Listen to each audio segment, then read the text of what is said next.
ॾहरकी जे निजी अस्पताल में औरत जे वियम दौरान मुबैना ग़लत ऑपरेशन सबबि औरत फौत थियण वारे वाक़े ते वारसन पारां डॉक्टराणी ते ग़फलत जो इल्ज़ाम लॻायो वियो। ॾहरकी जे ॻोठ मजीद समेत जो वासी मंसूर समेत जो आरिफ समेत जो महबूब समेत जो इम्तियाज़ समेत जो ऐं इक़बाल समेत जो मौजिब वियम लाइ नारी खे अलख़दमत अस्पताल खणी आया, जिते डॉक्टराणी ऑपरेशन कयो। नारी जा प्लेटलेट्स घटिजी विया, पर डॉक्टराणी घर हली वई। रत वहण सबबि जॾहिं नारी जी नाज़ुक हालत थी वई त अस्पताल अमले रहीम यार ख़ान मोकिले छॾियो, जिते हूअ फोत थी वई। हुन चयो त हुननि अस्पताल अमले ख़िलाफ़ पहिरीं ॾींहं ई थाणे ते रिपोर्ट दर्ज कराई। हुन चितार ॾिनो त अस्पताल अमले ऐं डॉक्टराणी ख़िलाफ़ जेसिताईं केस न थींदो तेसिताईं लाश दफ़न न कंदासीं। 4 ॾींहं पहिरें मां हुते ऑपरेशन जे लाइ वियो हुयुसि। उते उन्हनि ऑपरेशन कयो।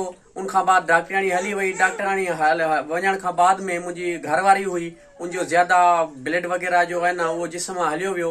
वरी डॉक्टराणी ॾे फ़ोन कयोसीं त डॉक्टर साहिबा माना हे कुझु थी वियो आहे, तव्हां अचो हेॾे। 1.5 कलाक खां पोइ पहुती, जंहिंजे करे हुनजो ज़्यादा ब्लीडिंग हलण सबबि जीअं यकदमि हुते पहुती त उन चयो हाणे कमु असांखे ज़ोर आहे, तव्हां रहीम यार हलिया वञो।